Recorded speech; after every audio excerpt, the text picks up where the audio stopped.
This Pitch Breakfast video is brought to you by Spangler and Agins.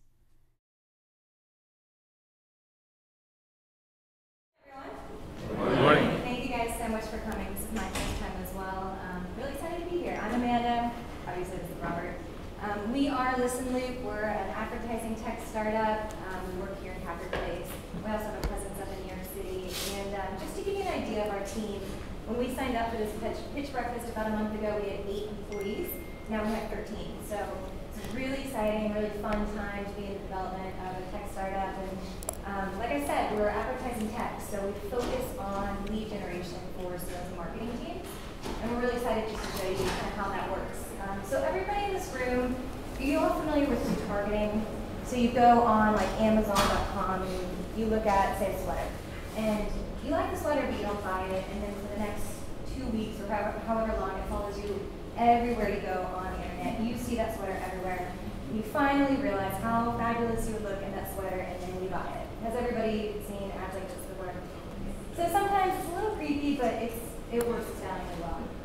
So our founders, a couple of years ago, when ListenLoop started, we had this hypothesis, this idea, and this all had to do with the fact that B2B companies are using the same style of retargeting as B2C firms. Yet they have these enormous price points and these long sales cycles. It didn't really make sense. You can't sell software like you sell sweaters. So our founders had this hypothesis that B2B firms, if they were given the ability to use retargeting in a manner that was hyper-personalized to each individual prospect, had to do with their particular interests in your services, that would be much more effective. So how do we do that? Take it away. Hey everybody. All right, so let's look at a typical buyer journey, and here's how we would use ListenLoop. So for this example, we needed a guinea pig.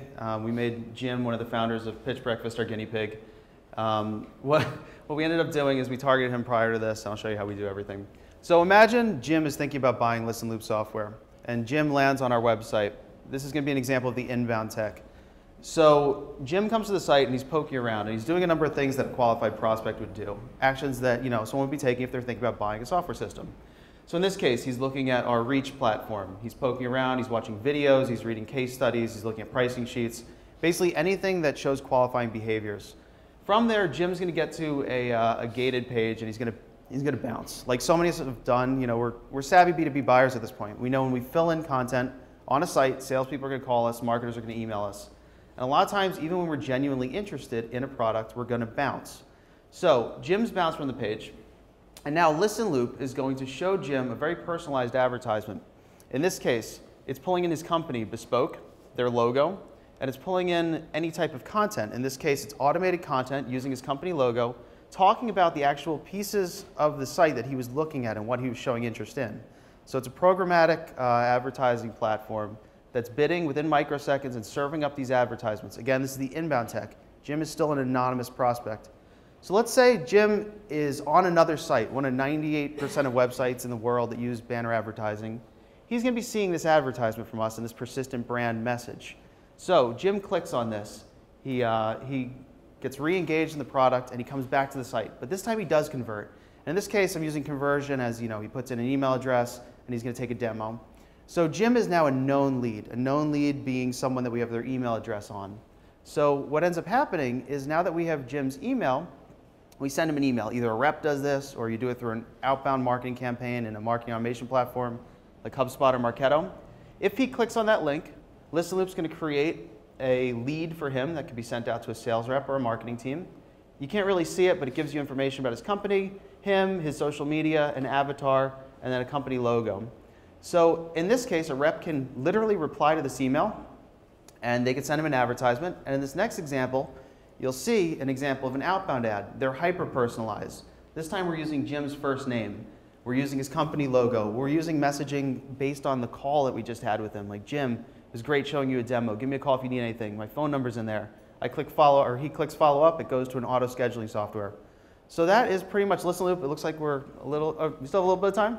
Amanda, wrap it up. All right, so that was just a very quick overview of our outbound and our inbound tech. We kind of have a mixed audience in here, marketers, investors, so we just wanted to give you a high-level view of it and really sexy part of our tech is that we give you the ability to send really personalized messages to the 98% of website visitors that are completely anonymous and you would not typically be able to reach out to. So we're here to take our cards. Call us if you want to know more.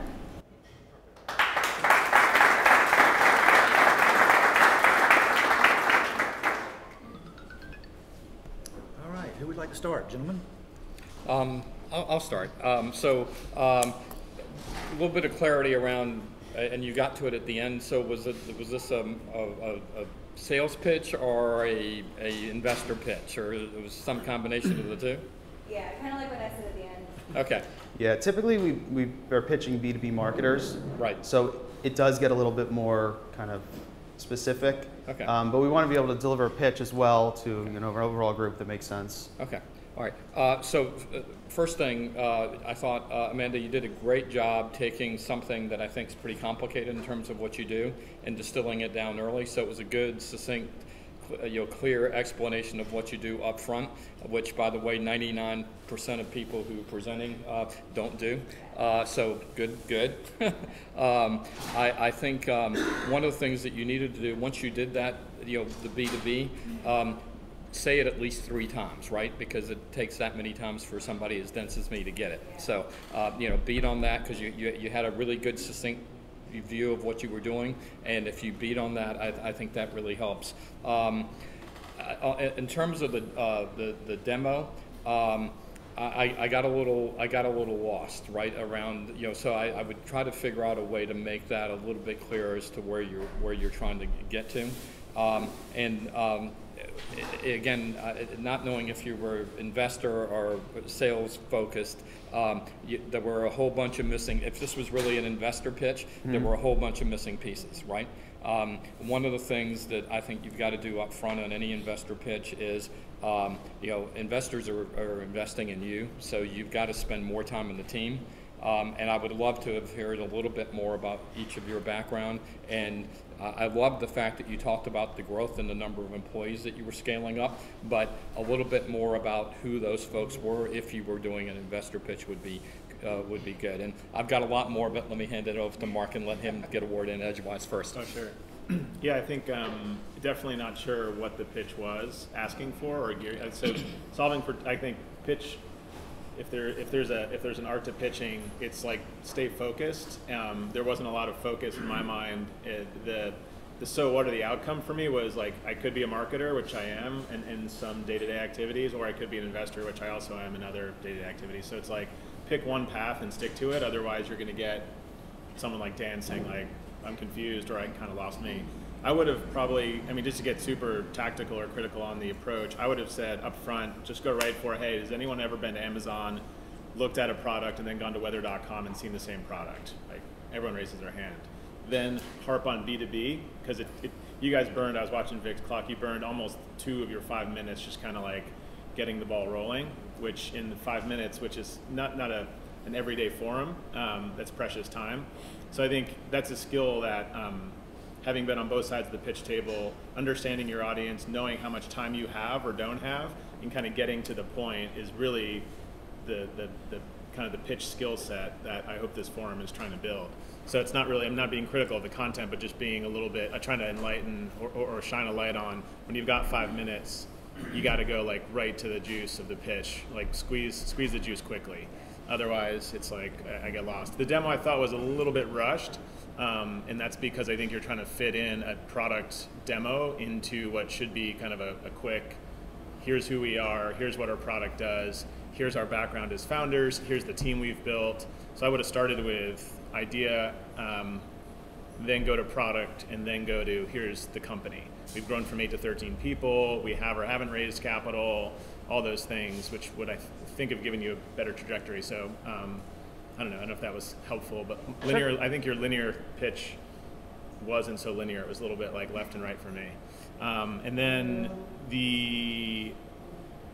I think a schematic of like, here's what the product is, almost like my brain likes to see kind of like, here's the technical or business technical architecture.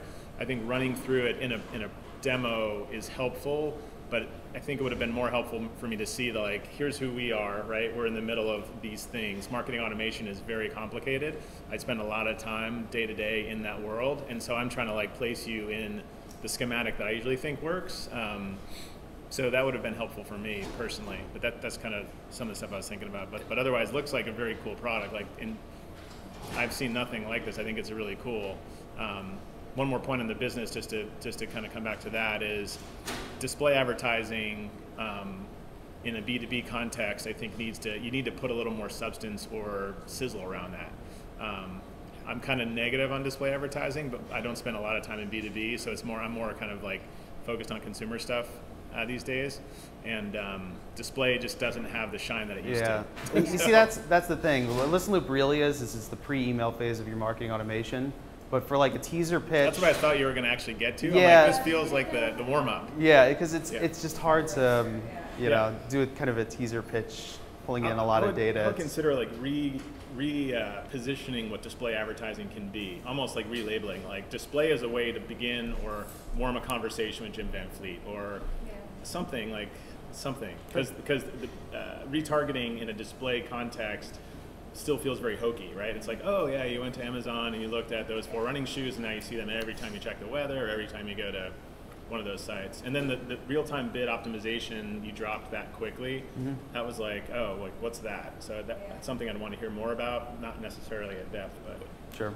Anyway. And I'll add in, the traction that you've gotten. Obviously, you're adding a lot of employees, so I presume you've actually gotten some interesting customer growth, and talking about that a little bit, and who your actual target customer is, right? And I suppose it's anybody that's selling to B2B, right? But make that a little bit more clear. And then if it really was an investor deck, then you need to focus more on building up what's the market, what's the pain point that I'm solving, right? And is it that, hey, it takes 12 to 18 months to sell into an enterprise, we accelerate that process, right? Sure. And we're working on the front end of your funnel. I don't know, I'm making that up, but something like that, right? To make it clear, because investors aren't the brightest tags out there. You got to take one instrument, beat them over the head. And then the other thing that if it is an investor pitch that you're doing, you need to focus on who's the competition and where do I fit.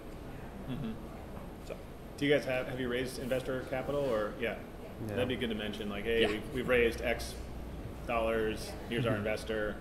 That's going to get everyone in this room like, whoa. We just closed our last round at 1.4 million. So. Congratulations. Cool. Yeah, it's awesome. Yeah, like that.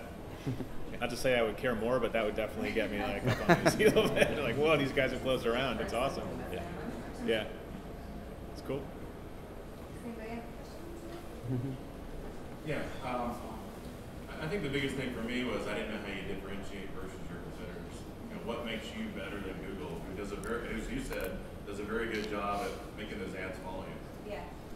Yeah, what I would say to that is, there are a lot of classic generic retargeting platforms out there that'll serve you either, just kind of what you were looking at. But that's kind of our whole premise. With B2B, you're not selling a simple product. You're selling something with a very complex value proposition. So how do you get the right messaging out there? What companies traditionally do now is they're sending out these drips of emails, automated emails that are reminding someone of a product or bringing them down the funnel. But it's hard to do that with display advertising. What we're trying to do is we're trying to create automated drip messaging in the form of advertisements that are hitting someone in a new place. So, the average marketer is getting 40 emails a day from companies that are trying to pitch them. So here's a new channel for actually reaching out with specific messaging that actually delivers something they need, actual content that'll bring them down the funnel, instead of generic retargeting like you might see on Google, where it's just going to be like, here's our brand logo, remember us, which we don't feel is terribly effective. It's wide net versus like a very targeted approach. So I think, specifically, how do you do that? And then I would also remove any negative wording from the messaging. You said at one point it's spooky. Nice. And definitely want to remove that. If you're going to go for collecting data on people, it's because they want it to happen, right? Or whoever you're targeting as your customer wants it to happen. So otherwise, good pitch. Thank you. Any more from the audience? Yes. I read research the other day suggests that 40% of browsers are now using ad blockers. How would that impact the problem? 6% of people is the last data that I saw. When we actually, our tech is able to detect if someone's using an ad blocker and alert the marketer immediately. So we have rules in place that obviously if someone is using an ad blocker, we can't get past it. We're not going to be able to serve advertisements. But in our data as well, we're seeing about 6%. So the people that we're targeting and our clients are targeting, it's about 6%, which, yeah, there's 6% of people we can't reach. So. I've got one last one if I could. So the other thing, it sounds like you're far enough down the path that you've got some success metrics that can point to here's the results that we've been able to generate, and you should absolutely be talking more about that. Sure, makes sense. All right, Robert Fishkin and Amanda Friel, ladies and gentlemen. Thank you, everyone.